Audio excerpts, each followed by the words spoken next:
Hey, I'm Ben Shapiro with Reality Check. A couple of weeks ago, HBO's Bill Maher got into it with the Islamic expert and horrifyingly mediocre actor who should never, ever play Batman, Ben Affleck, over whether Islam was indeed a violent religion. Here's the exchange. And you painting the whole religion with that same brush. Let's get down to who has the right answer here. 1 billion people, you say. All these billion people don't hold any of these... 1.5 or something. Don't hold these pernicious beliefs? No, I wouldn't... no, they don't. Of course, he's not alone in taking the PC position that Muslims the world over are tolerant and liberal. He's joined by our president, Barack Obama. Islam teaches peace. Muslims the world over aspire to live with dignity and a sense of justice. Wow, it's just like John Lennon's Imagine. Now, the question isn't whether Islam itself is violent. It's what its adherents believe, because that's what they act upon. There's plenty of violent material in the Old and New Testaments. Hey, I'm an Orthodox Jew. I read the Old Testament a lot. But believers in those particular texts are not currently ramming airliners into towers or beheading journalists or mutilating female genitalia. So, let's examine the question. Is radicalism in the Muslim world a tiny minority phenomenon? So to answer that question, we need to define our terms. We're really not talking about people who are active terrorists. Radical beliefs are a lot broader than terrorists, and anybody who argues otherwise is being naive or foolish or disingenuous. But terrorists draw their moral, financial, and religious support from those who are not terrorists themselves. So, who are the radicals? Ben Affleck actually was right on this. There are approximately 1.6 billion Muslims on the planet, and they're from 49 different countries in terms of where they have a majority. All the population stats, by the way, are from Pew Research as of 2011. Indonesia is the world's most populous Muslim country. It's got almost 205 million Muslims living there. According to one 2009 poll, it showed almost 50% of Indonesians actually support strict Sharia law, not just in Indonesia, but in a lot of countries, and 70% blamed the United States, Israel, or somebody else for 9/11. So, you make that calculation, it's about 143 million people who are radicalized. You scared yet? We're just getting started. Okay, Egypt, 80 million Muslims. According to that same 2009 poll, it showed that 65% want strict Sharia law in every Islamic country, and almost 70% said that they had positive or mixed feelings about bin Laden. So that's 55.2 million more radicals. Pakistan has almost 179 million Muslims. 76%, just over 3/4, want strict Sharia law in all Islamic countries. That is another 135.4 million radicals. Bangladesh, not a country you tend to think of as Muslim, but there are 149 million Muslims living there. As of 2013, just over a quarter said suicide bombings or targeting of civilians was sometimes justified.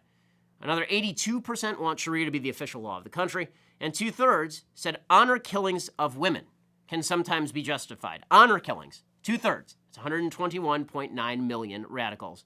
Nigeria, 75.7 million Muslims live there. 71% favor Sharia law.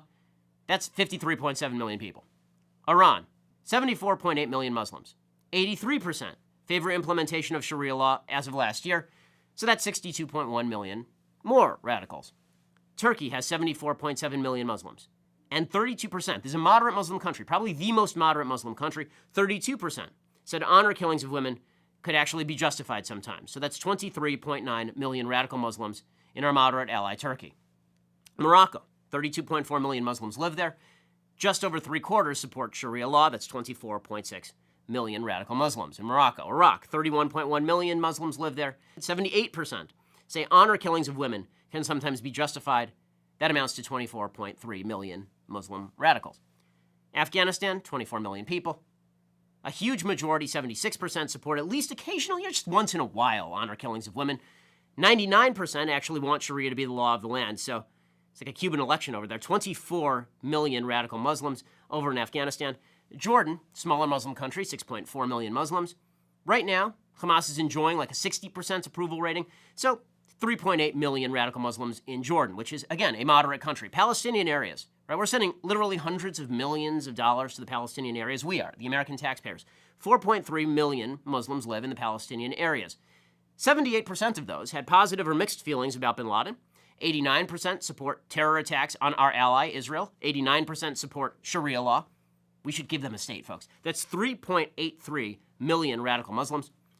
How about in the West? Okay, let's take it to France. France, 4.7 million Muslims live there. A 2007 poll showed 35% of French Muslims said suicide bombings could sometimes be justified. It's 1.6 million radical Muslims living in France. Great Britain, 2.8 million Muslims living there.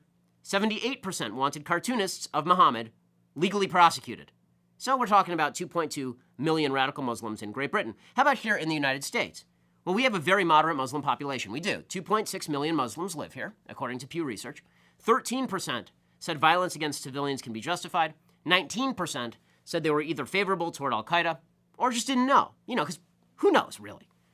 That's almost 500,000 radical Muslims here in the United States. Here is the total of the countries that we've gone through just now. 680,030,000. 680,030,000 radical Muslims. And that's out of a total population in those countries of 942.4 million Muslims total. And it seems fair to assume that similar proportions of people in countries like Algeria, Syria, Sudan, Saudi Arabia, Yemen, Tunisia, Somalia, and Libya are also radicalized. And if they are, then, well, we're above 800 million Muslims who are radicalized. More than half the Muslims on earth. That's not a minority, that's now a majority. And that's still not even surveying hundreds of millions of Muslims in other countries. In other words, the myth of the tiny radical Muslim minority is just that. It's a myth. And, unfortunately, it's a myth that's going to get a lot of civilized people killed. Please subscribe to our YouTube channel or click here to give a quick donation.